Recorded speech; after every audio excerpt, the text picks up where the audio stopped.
반드시 끝내는 힘. 나를 위험에 빠뜨리지 않는지 체크를 한다.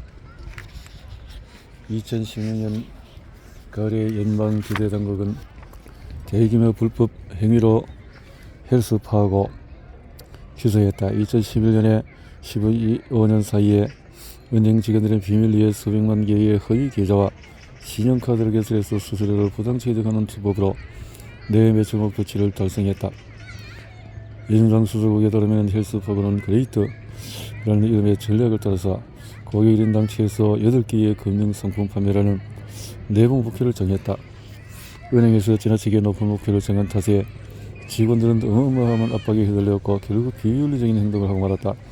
이런 경우는 드물지 않다. 헬스파고가 내세운 그레이트라는 슬로건은 그럴싸했지만 고객 1인당 8개의 금융상품 판매는 위험한 목표다. 비윤리적인 방법을 쓰지 않고서는 현실적으로 불가능한 목표다. 고객 1인당 1, 2개의 상품 판매하는 어썸 전략을 내세워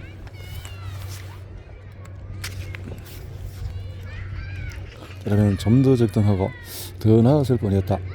헬스파고의 일하는 위험한 목표를 사전에 인지하는 것이 왜 중요한지를 보여준다. 사람들은 도무지 방법을 찾을 수 없을 때 비윤리적인 행동을 하거나 부당한 방법을 쓰고 위험한 도박을 하는 등 잘못된 길로 들어선다. 가령 자신이 원하는 직장에 들어가기 위해서 이력서를 위조할 수밖에 없다고 생각한다면 면접에서도 솔직하게 답변하기가 어려울 것이다. 차라리 자신이 업무에 필요한 자격을 갖출 때까지 지원을 미루는 것이 더 나은 방법이다. 지나치게 무리한 시도나 가루를 부르는 위험한 목표도 있다. 마라톤이라는 육상 경기의 기원을 떠올려보자. 마라톤에서 아테네까지 들고 달려와 그리스의 승전보를 전하고 전령은 그 자리에 쓰러져 사망했다. 이처럼 지금도 무리한 운동과 부상으로 운동선수들이 쓰러지곤 한다. 지나치게 제한적이라 중요한 것은 놓치게 하는 목표 역시 좋지 않다. 하루 반복 걷기로 규칙적인 운동의 목표를 한정할 경우에 신체의 다른 부위의 중요한 근육이 운동에서 제외될지도 모른다. 좋은 성적 받기로 좋은 교육이 수위의 목표를 한정한다면 전문성을 탐색하고 개발할 중요한 기회를 놓칠 수도 있다.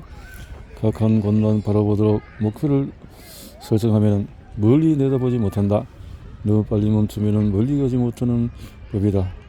우버나 리프트 같은 공유 택시 기사들의 궁극 목표는 손님을 많이 태워서 수입을 극대화하는 것이다. 그런데 일부 기사들은 하루 수입을 정하고 목표량을 채우면 그날 일을 마치곤 한다. 다시 말해서 수요가 많아서 더 큰 수입을 얻을 수 있는 날에도 너무 빨리 일을 마무리한다.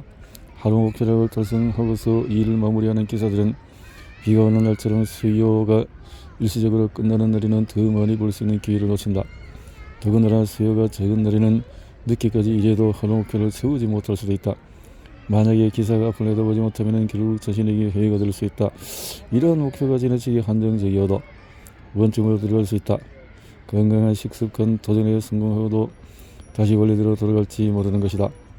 현실성 없는 목표 역시 위험하다. 불가능한 목표 달성에 실패하고 나면 전체 목표를 포기할 수 있다. 고스케 의의 타케와 네일슨 양은 연구를 통해서 몇 가지 사실을 발견했다. 다이어트에 도전하는 사람들은 종종 하루 섭취량 2000칼로리처럼 야심찬 목표를 정한다. 그러다가 겨우 몇 칼로리 차이로 하루 목표치 초과하면 절망하여 목표 자체를 포기해버린다. 위너나 코크런과 에이브리햄 데서는 이를 가리켜서 될 대로 되라 효과를 칭했다. 겨우 몇 칼로리 차이로 목표 달성에 실패하면 사람들은 될 대로 되라며 마구 먹어버린다. 결국 얼마 되지 않았던 차이는 어마어마하게 벌어진다.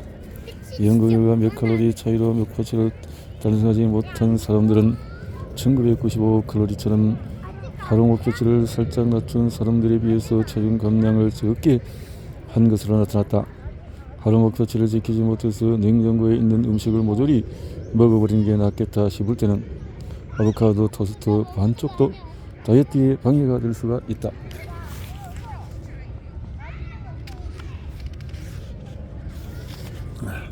지나치게 자신만만하거나 낙천적인 탓에 무턱대고 성공할 거라고 기대하면 헛된 희망 증후군이 발생한다. 간혹 불가능한 목표를 달성할 수 있다고 믿다가 실패에 이르면 아예 손을 놔버리는 사람이 있다. 예를 들어서 다이어트 전후 사진을 보여주는 광고를 보고 살을 빼려고 마음먹고는 현실적으로 불가능한 체중 감량을 결심한다. 그러다가 자신이 꿈꾸던 몸을 만들지 못하면 자신감을 잃고 만다. 지나치게 낙관적인 목표는 노력보다 환상을 낳을 뿐이다. 부자가 되겠다거나 유명해지겠다는 환상은 아무런 도움이 되지 못한다. 환상이 아닌 계획을 세워야 한다. 반드시 끝나는 사람들의 체크포인트. 목표 설정의 과학적인 원리에 대해서 살펴봤다. 일단 목표를 정하고 나면 실패하도록 실명하지 말자. 목표가 다소 자의적이었다는 것을 알면 큰 도움이 된다. 1분 차이로 기차를 놓치면 1시간 차이로 놓쳤을 때보다도 기분 더 나쁘고 속상하다. 하지만 작은 차이 때문에 목표를 포기하지 않는 한 몇 달러 차이로 연간 저축액을 채우지 못하고, 몇 해 차이로 운동량을 채우지 못하고, 한 권 차이로 독서량을 채우지 못했다고 인생이 크게 달라지지는 않는다. 다음의 질문을 살펴보며 목표를 세워보자. 얼마나 많이 얼마나 빠르게 처럼 목표를 숫자로 정할 수 있는가? 자신이 도전할 만한 목표인가? 측정하기 쉽고 실행할 수 있는 일인가? 스스로 목표를 정했는가? 다른 사람이 정해주지 않았는가? 목표가 자신에게 도움이 되는가? 만약 위험할 수 있다고 걱정된다면 목표를 수정해야 한다. 목표에 붙은 숫자가 얼마나 현실적인지, 도전해 볼 만한 가치가 있는지 판단하지 못한다면 최선을 다하자 혹은 잘하지와 같은 애매모호한 목표로 들어가게 될 것이다. 새로운 도전을 즐기게 하는 보상을 마련하라. 채점할 시험지와 보내야 할 이메일이 산더미일 때 나는 으스스한 침묵이 감도는 사무실 대신에 사람들로 북적이는 카페를 찾는다. 카페에서 일이 더 잘 된다고 하면 선뜻 이해하기 어려울 것이다. 물론 붐비고 소란스럽다 하지만 그런 분위기에서 작업을 하나씩 마칠 때마다 따뜻하고 알싸한 차이 라떼 한 모금으로 보상을 얻는다. 사람들은 비싼 커피를 사먹느라고 저축을 못하는 거라고 꾸준히 지적한다. 하지만 자발적인 동기가 필요할 때 나는 차이 라떼를 마신다. 이 $5짜리 음료수는 리포트를 끝내거나 침대에서 몸을 일으켜서 출근한 자신에게 주는 보상과도 같다. 매달도 버블티를 마시며 힘겨운 의대 시험 공부를 버틴다. 자신의 장기적인 목표가 무엇이든지 값비싼 커피 한 잔은 실질적이고 즉각적인 보상물이다. 감정적으로 성숙해지기, 지적으로 성장하기, 건강해지기, 부자 되기를 실천하는 과정에 대한 보상이 이루어질 때 우리는 단기적으로 목표에 충실하게 된다. 이것은 벌도 마찬가지다. 목표를 달성하는 과정에 유인책을 추가하면 보상을 받거나 벌을 피하려는 작고 실질적인 하위 목표를 추가해 동기를 부여한다. 예를 들어서 다음 달 자선 달리기 대회에 참가를 목표로 정했다고 생각해 보자. 친구가 자선단체에 내 이름을 기부를 한다면 나는 운동화끈을 바짝 메고 끝까지 달리고 싶어질 것이다. 유인책을 이용해서 자발적인 동기를 부여하고 싶어도 유인책 관련 연구는 대부분 타인에게 동기를 부여하는 방법에 대해 다룬다. 실제로 부모나 교사는 아이들이 공부를 열심히 하고 방 청소를 하고 채소를 먹고 자신이 맡은 일을 하도록 보상과 벌을 사용한다. 정부도 시민의 건강과 안전을 위해서 유인책을 만든다. 운전할 때 제한 속도를 지키고 교통규칙을 준수하는 것도 속도 위반 딱지를 피하려는 행동의 일환이다. 유인책 연구를 살펴보면 특정 목적에 따라 사람들이 행동하기를 원할 때 어떤 동기를 부여해야 하는지 알 수가 있다. 관리자는 더 열심히 일하도록 직원에게 보너스를 주고 판매하는 상품을 구매하도록 고객에게 할인 혜택을 준다. 사회도 사회 구성원들이 행복 증진에 필요한 행동을 하도록 유도한다. 만약 구성원이 사회에 해를 끼친다면 벌금 물거나 감옥에 가야 한다. 반면에 선행을 하는 구성원들은 공개적으로 인정받고 칭찬받는다. 하지만 나쁜 소식에 대한 보상은 목표 달성에 도움이 된다. 조직 검사를 마치면 축배를 들어야 한다. 첫눈이 내리기 전에 난방비를 수리해야 한다는 사실을 알게 되었다면 덩실덩실 춤이라도 춰야 한다.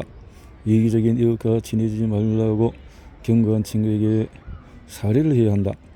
나쁜 소식을 제때 발견하면 반드시 축하하고 넘어가야 한다. 팀워크가 어떻게 되었든 창의적인 해결책이 되었든 손해를 성공적으로 예방했던 해성 없는 동네를 만들었던 최적의 보상을 해야 한다. 물론 제대로 된 보상을 하기는 말처럼 쉽지가 않다. 자신의 유인책을 제대로 활용하고 있는지 확인하기 위해 두 가지 질문을 던져보자. 첫째, 유인책이 목표 수행 과정에 동기를 부여하는가?